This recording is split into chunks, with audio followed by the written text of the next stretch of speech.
से वतन में।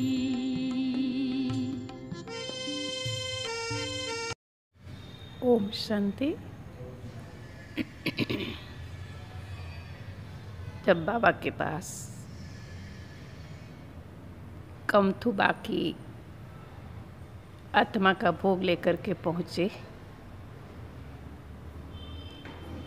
तो जाते ही जैसे बाबा वतन में बैठे हुए थे, हमने बाबा को कहा कि जो हसूमती बहन है उसकी मदर जिन्होंने अपने पुराने तन का त्याग किया है, तो उस आत्मा के निमित्त बाबा मैं भोग लेकर के आई हूँ।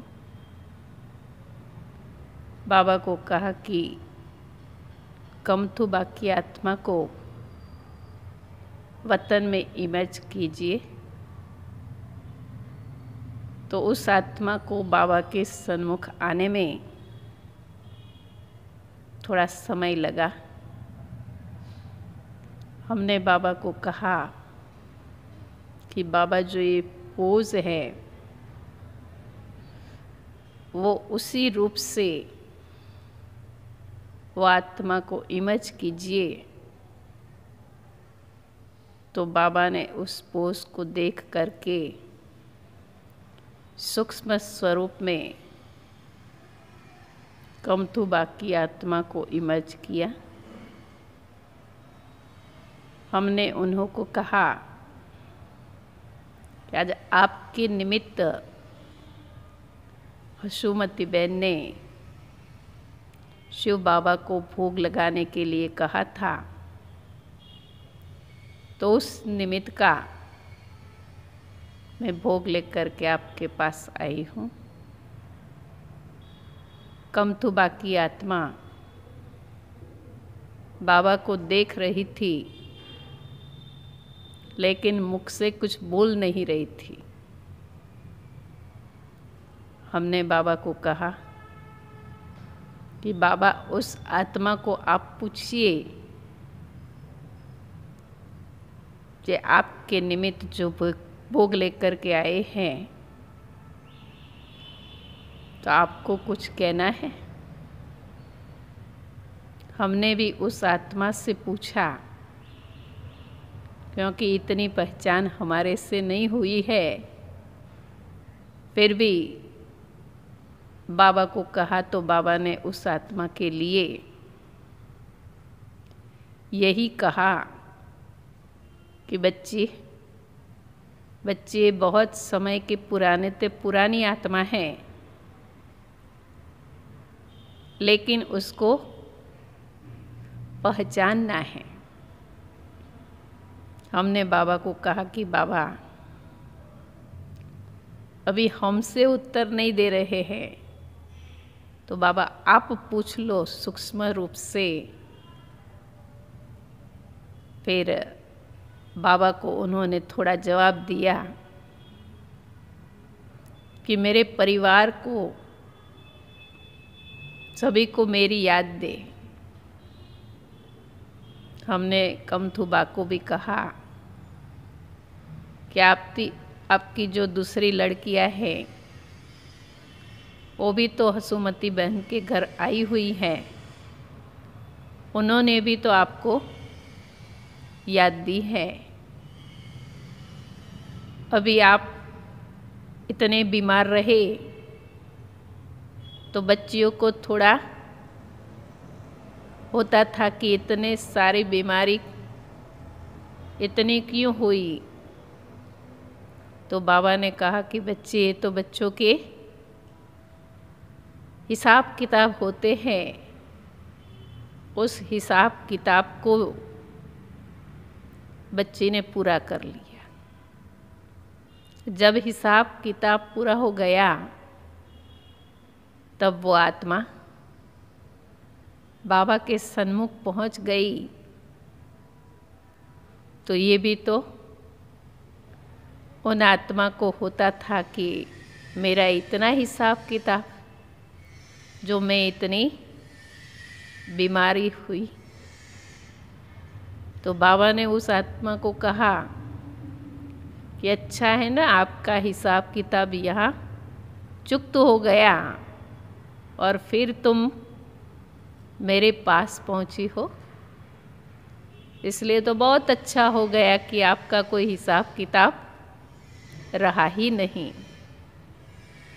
ऐसा कहते समय हमने फिर से कमथुबा को कहा कि बाबा के घर में सेंटर पर हसुमती बहन भी आई है, नटू भाई भी आए हैं, सब लोग आए, 2 लड़कियां भी आई हैं। अभी आपको उसके लिए कुछ कहना है? तो बस कमथुबा ने यही कहा कि मेरे बच्ची ने और बच्चियों को भी, उन्होंने भी मेरी बहुत सेवा की। नटू भाई और सभी ने इतनी सेवा की, वो सेवा की कमथुबा मुबारक देते थे। हमने कहा कि सेवा तो आपकी करना उन लोगों की फर्ज होती है, फिर भी कमथुबा ने कहा कि इतने दिल से प्यार से सभी ने मेरी सेवा की है,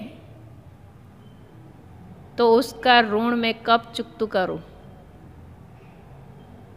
हमने कहा कि वो तो आपकी सेवा की, उसका ऋण चुकता हो ही गया, इसलिए आप उसकी चिंता मत करो कि मैं उसका ऋण कब पूरा करूं।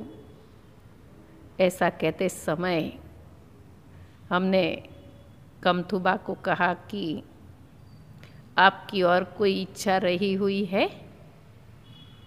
जो हसुमती बहन ने और सभी ने कहा है कि कमथुबा की इच्छा हो तो हम उसकी अभी भी पूर्ण कर सकते हैं। तो उन आत्मा ने कहा कि बस मेरी कोई इच्छा नहीं रही है, मैं संतुष्ट आत्मा हूँ, इसलिए मेरी कोई इच्छा नहीं है।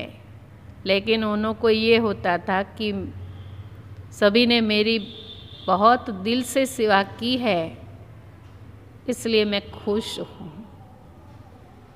ऐसा कहते समय हमने कहा कि और कुछ कहना है?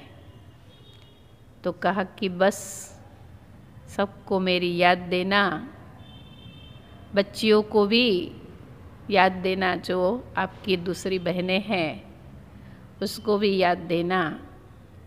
अब सभी सुखी रहे, ऐसा मैं सोचती हूँ। कोई दुख महसूस नहीं करे, मेरे पीछे आंसू न गिराए, ऐसा कमथुबा ने कहा। इसलिए हमने उन्हों को कहा कि मैं आपके निमित्त भोग लेकर के आई हूँ, आप प्यार से स्नेह से भोग स्वीकार करें। तो बाबा के हस्तों से कमथुबा की आत्मा को भोग स्वीकार करवाया। भोग स्वीकार करवाते समय हमने बाबा को कहा कि बाबा अभी कमथुबा की आत्मा कहाँ जन्म लेगी? तो उन्होंने कहा कि बच्चे अब वो आत्मा जाएगी सूरत के, और माना सूरत जहाँ शहर है वहाँ वो आत्मा अपना स्थान ग्रहण करेगी।